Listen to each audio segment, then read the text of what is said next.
2026년 서울의 겨울은 유난히 차가웠다. 학교가 끝나면 나는 늘 같은 길을 걸었다. 골목 끝 편의점 옆 버스 정류장 뒤 그리고 아파트 분리수거장. 어른들이 그냥 지나치는 캔과 공병이 내겐 작은 보물이었다. 캔 하나 10원, 공병 하나 100원. 나는 주머니 속 작은 계산기를 두드리듯 머릿속으로 계산했다. 오늘은 3,000원이다. 그 돈을 들고 집에 가면 할머니는 항상 같은 말을 했다. 우리 강아지 또 고생했구나. 나는 고개를 저었다. 안 힘들어. 그냥 산책이야. 사실은 거짓말이었다. 손은 늘 캔에 긁혀 있었고 겨울이면 손가락이 얼어 감각이 없어졌다. 그래도 괜찮았다. 집에 가면 할머니가 있었으니까. 우리 집은 오래된 반지하였다. 창문으로는 사람들의 발만 보였다. 하지만 나는 그 집이 좋았다. 문을 열면 늘 할머니가 있었다. 그러던 어느 날이었다. 학교를 마치고 집에 들어갔을 때 방 안은 이상하게 조용했다. 평소라면 라디오가 켜져 있었고 된장찌개 냄새가 났다. 하지만 그날은 라디오도 냄새도 없었다. 할머니, 대답이 없었다. 나는 방 안으로 들어갔다. 그리고 그때 처음으로 바닥에 쓰러져 있는 할머니를 보았다. 할머니, 내 목소리는 작았다. 나는 할머니 어깨를 흔들었다. 할머니 일어나. 나 오늘 3,000원 벌었어. 하지만 할머니는 움직이지 않았다.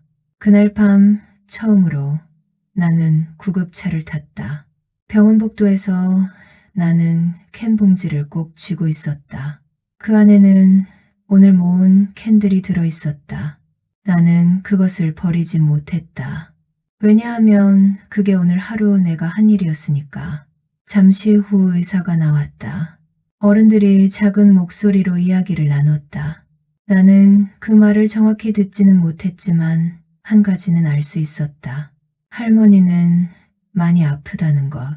그리고 그날 이후부터 나는 캔을 줍는 이유가 조금 더 많아졌다. 병원비라는 단어를 그때 처음 들었기 때문이다. 나는 생각했다. 더 많이 주어야겠다.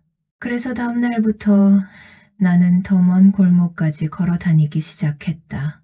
손이 베이고 발이 아파도 멈추지 않았다. 그런데 어느 날 분리수거장에서 캔을 줍고 있을 때였다. 뒤에서 어떤 어른이 말했다. 야, 그거 훔치는 거 아니야? 나는 고개를 들었다. 처음 보는 남자였다. 그 남자는 나를 내려다보며 말했다. 요즘 애들은 참 뻔뻔해.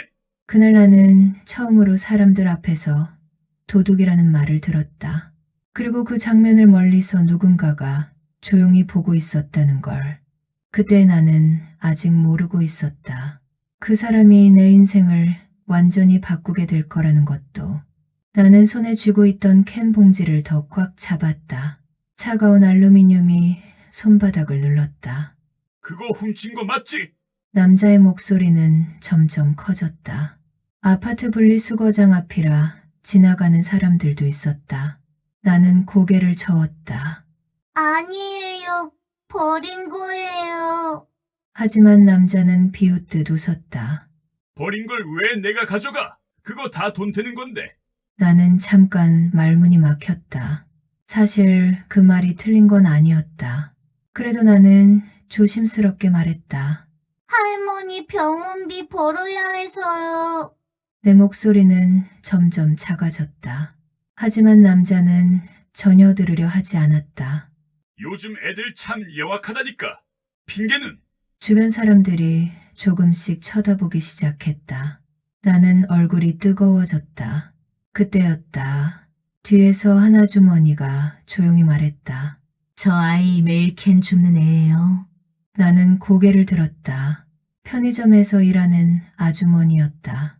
아주머니는 남자를 보며 말했다. 도둑 아니에요. 학교 끝나면 매일 와요. 남자는 순간 멈칫했다. 하지만 곧 다시 인상을 썼다. 그래도 남의 아파트에서 가져가면 안 되는 거 아니야? 나는 더 말을 하지 않았다. 그냥 조용히 캔 봉지를 들고 돌아섰다. 사람들 앞에서 설명하는 건 생각보다 많이 힘들었다. 그날 집에 돌아가는 길은 유난히 길게 느껴졌다. 집 문을 열자 할머니는 이불을 덮고 누워 있었다. 요즘 들어 할머니는 자주 누워 있었다. 나는 봉지에서 캔을 꺼내 바닥에 정리했다. 딸그락 소리가 방 안에 울렸다. 오늘은 3,000원이야. 나는 일부러 밝게 말했다. 할머니는 천천히 웃었다. 우리 강아지 또 많이 벌었네. 나는 괜히 어깨를 쓱 했다. 나 이제 전문가야.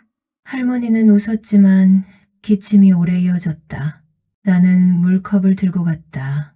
그 작은 기침 소리가 요즘 들어 자꾸 마음에 걸렸다. 며칠 뒤 나는 더 먼 거리까지 가기 시작했다. 버스 정류장, 시장, 골목, 편의점 뒤편, 캔이 있는 곳이라면 어디든 갔다. 어른들은 그냥 지나쳤지만 내 눈에는 다 보였다. 저기 하나, 저기 둘. 어느새 봉지는 금방 차올랐다. 하지만 그날은 조금 달랐다. 아파트 단지 앞에서 어떤 검은 차가 멈춰 있었다. 아주 깨끗하고 큰 차였다. 그 차 옆에서 양복을 입은 아저씨가 나를 보고 있었다. 나는 처음에는 몰랐다. 그저 지나가는 사람인 줄 알았다. 그래서 그냥 평소처럼 분리수거장 안으로 들어갔다. 그리고 캔을 하나 집어들었다. 그때 뒤에서 목소리가 들렸다. 그거 왜 줍는 거니? 나는 고개를 들었다. 양복 아저씨가 나를 조용히 보고 있었다. 나는 잠깐 망설였다. 사람들이 물어보면 대답하는 게 항상 어려웠다. 그래도 말했다. 할머니, 병원비요. 아저씨는 아무 말도 하지 않았다. 그저 한참 동안 내 손에 들린 캔을 바라봤다. 그리고 아주 천천히 물었다. 오늘은 얼마 벌었어? 나는 조금 자랑스럽게 말했다. 아직 1,100원이에요. 아저씨의 표정이 잠깐 멈췄다. 그리고 그는 내가 전혀 예상하지 못한 말을 했다. 그럼 내가 하나 도와줄까? 나는 그 말을 듣고도 바로 이해하지 못했다. 왜냐하면 지금까지 내 인생에서 누군가가 도와줄까? 라고 말해준 적은 거의 없었기 때문이다. 하지만 그때 나는 몰랐다. 그 양복 아저씨가 몇 달 뒤 나를 울게 만들고 또 세상을 놀라게 할 엄청난 일을 하게 될 거라는 걸. 며칠 뒤 할머니 병원에 갔다. 병원 복도는 늘 하얗고 차가웠다. 나는 주머니 속 동전을 꺼내 하나씩 세었다. 3,000원, 2,000원, 1,000원. 작은 동전들이 손바닥에 쌓였다. 간호사는 나를 보고 잠깐 멈췄다. 혼자 왔니? 나는 고개를 끄덕였다. 예. 간호사는 잠시 아무 말도 하지 못했다. 그리고 조용히 말했다. 할머니, 오늘 상태가 조금 안 좋아. 그 말은 어린아이에게도 충분히 무거웠다. 나는 병실 문 앞에서 잠깐 서 있었다. 문을 열기가 이상하게 무서웠다. 그래도 결국 문을 열었다. 할머니는 누워 있었다. 얼굴이 전보다 더 작아 보였다.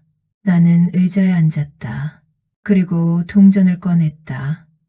할머니, 할머니가 천천히 눈을 떴다.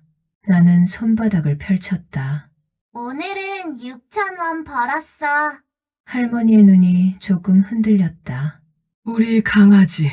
나는 괜히 웃었다. 괜찮아. 나 빨리 전문가 될 거야. 하지만 할머니의 눈에서는 조용히 눈물이 흘러내리고 있었다. 그날 밤이었다. 병원에서 전화가 왔다.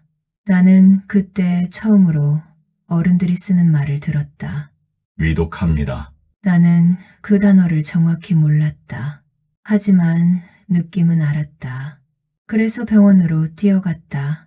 숨이 차서 가슴이 아팠다. 병실 문 앞에 도착했을 때 의사와 간호사가 서 있었다. 나는 그 얼굴을 보고 이미 알았다. 할머니는 그날 조용히 세상을 떠났다. 장례식은 작았다. 아는 사람도 많지 않았다. 나는 검은 옷을 입고 작은 의자에 앉아 있었다. 사람들은 나를 보며 작게 수근거렸다. 저 아이 혼자래. 부모도 없다던데. 나는 그냥 바닥만 봤다. 그때였다. 장례식장 문이 열렸다. 검은 코트를 입은 사람이 천천히 들어왔다. 나는 그 얼굴을 보고 잠깐 멈췄다. 분리수거장에서 만난 그 양복 아저씨였다. 그는 조용히 향을 올렸다. 그리고 나를 보며 한마디 말했다. 이제 혼자구나. 그 말은 내 가슴을 이상하게 울렸다. 그때 나는 몰랐다. 이 장례식이 끝난 뒤 내 인생이 완전히 다른 방향으로 흘러가기 시작한다는 걸.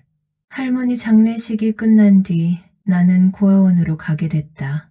어른들은 그곳을 아동보호시설이라고 불렀다. 하지만 내게는 그냥 낯선 건물이었다. 큰 문긴복도 많은 아이들. 나는 구석에 앉아 있었다. 아이들은 금방 친해졌다. 하지만 나는 그게 잘 안 됐다. 밤이 되면 천장이 낯설었다. 집 창문으로 보이던 사람들 발도 없었다. 그저 조용한 형광등 소리만 들렸다. 나는 이불을 뒤집었었다. 그리고 처음으로 조용히 울었다. 며칠 뒤 고아원 선생님이 나를 불렀다. 오늘 손님이 왔어. 나는 고개를 들었다. 상담실 문을 열었을 때 나는 그 사람을 바로 알아봤다. 검은 코트의 아저씨, 분리수거장에서 만났던 그 양복 아저씨였다. 그는 나를 보고 작게 웃었다. 오랜만이다. 나는 아무 말도 하지 못했다. 왜 여기 있는지 이해가 안 됐다. 아저씨는 의자에 앉아 있었다. 요즘도 캔 줍니? 나는 고개를 저었다. 여기선 못해요. 아저씨는 잠시 웃었다. 그리고 조용히 말했다. 그래도 넌 포기 안 할애 같더라. 그 말은 이상하게 마음에 남았다. 그때였다. 고아원 선생님이 말했다. 이분이 후원자분이세요. 나는 그 말을 이해하지 못했다. 하지만 이 만남이 곧 엄청난 사건의 시작이라는 걸 아직 모르고 있었다. 양복 아저씨는 고아원에 자주 왔다. 하지만 나에게는 특별히 아무것도 해주지 않았다. 그저 가끔 말을 걸었다. 학교는 재미있어? 밥은 잘 먹어? 나는 짧게 대답했다. 예. 처음에는 조금 무서웠다. 하지만 어느 날 아저씨가 물었다. 넌 왜 그렇게 열심히 살았어? 나는 잠깐 생각했다. 그리고 말했다. 할머니가 있었으니까요. 아저씨의 표정이 잠깐 멈췄다. 그는 한참 아무 말도 하지 않았다. 그날 밤 고아원 선생님들이 이야기를 나누는 걸 들었다. 저 후원자분 엄청난 분이래.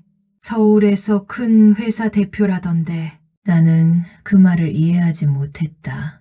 하지만 그 사람이 나를 조용히 지켜보고 있다는 느낌은 들었다. 그리고 그때부터였다. 고아원에 이상한 사람들이 찾아오기 시작했다. 어떤 사람들은 나를 보며 말했다. 저 애 맞아요. 캔 줍던 애? 나는 그 말이 조금 부끄러웠다. 하지만 며칠 뒤 엄청난 일이 벌어졌다. 내가 캔을 줍던 영상이 인터넷에 올라온 것이다.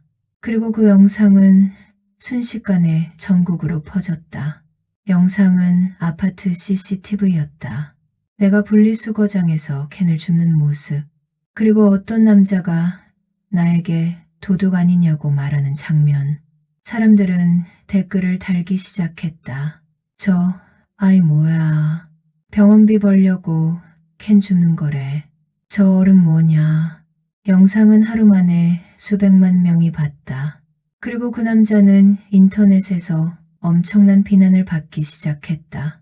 사람들은 말했다. 어른이 애한테 뭐 하는 거냐. 참교육이다. 그 남자는 며칠 뒤 직접 고아원에 찾아왔다. 얼굴이 새빨갰다. 그리고 내 앞에서 말했다. 미안하다. 나는 그냥 고개를 끄덕였다. 그 순간 사람들은 또 말했다. 저 애 진짜 착하다. 하지만 나는 그저 이해가 안 됐다. 왜 사람들이 갑자기 나를 이야기하는지. 그리고 그때였다. 양복 아저씨가 고아원 원장님에게 말했다. 이 아이 제가 맡겠습니다. 그 말은 내 인생을 완전히 바꿔놓았다. 고아원 선생님들은 많이 놀랐다. 입양을 하시겠다고요? 양복 아저씨는 조용히 고개를 끄덕였다. 나는 그 말을 듣고 심장이 빨리 뛰었다. 입양. 그 단어는 고아원 아이들이 늘 이야기하던 말이었다. 하지만 나는 생각해 본 적이 없었다. 나는 그냥 여기서 살 거라고 생각했다. 아저씨는 나를 바라봤다. 괜찮겠니? 나는 대답하지 못했다. 사실 무서웠다. 또 버려질까봐. 그때 아저씨가 말했다. 난 너와 같이 열심히 사는 아이, 따뜻한 아이라서 함께 하고 싶어. 그리고 덧붙였다. 그래서 한번 같이 살아보고 싶다. 나는 그 말을 듣고 처음으로 웃었다. 아주 조금. 나는 새로운 집으로 갔다. 집은 정말 컸다. 엘리베이터도 있었고 내 방도 있었다. 처음에는 모든 게 어색했다. 밥을 먹을 때도 숟가락을 조심히 들었다. 괜히 혼날까봐. 하지만 아저씨는 웃었다. 편하게 먹어. 나는 조금씩 웃는 법을 배우기 시작했다. 그런데 어느 날이었다. 뉴스에서 어떤 이야기가 나왔다. 캔 줍던 소년의 부모 현재 행방 논란. 나는 그 말을 듣고 심장이 멈춘 것 같았다. 나를 버린 엄마와 아빠 이야기였다. 인터넷은 다시 시끄러워졌다. 사람들은 부모를 찾기 시작했다. 애 버리고 어디 갔냐? 이건 진짜 아니다. 결국 부모의 소식이 알려졌다. 두 사람은 각자 다른 가정을 꾸리고 있었다. 그리고 그 소식을 들은 사람들이 말했다. 지금 와서 애 찾지 마라. 그럴 자격 없다. 며칠 뒤 그들은 방송에 나와 말했다. 우리는 사정이 있었다. 하지만 사람들은 분노했다. 그리고 그때 양복 아저씨가 말했다. 이 아이는 이제 제 아들입니다. 그 한마디는 모든 이야기를 끝냈다. 나는 이제 켄을 줍지 않는다. 하지만 가끔 길을 걷다 켄을 보면 그때 생각이 난다. 추운 겨울 작은 봉지 그리고 할머니. 나는 가끔 하늘을 본다. 할머니, 나 잘 지내. 아저씨는 이제 내 아빠가 됐다. 나는 아직 사랑받는 게 조금 어색하다. 그래도 괜찮다. 나는 이제 안다. 세상에는 나를 버린 사람도 있지만 끝까지 나를 선택해준 사람도 있다는 걸. 그리고 언젠가 나도 누군가에게 그런 사람이 되고 싶다.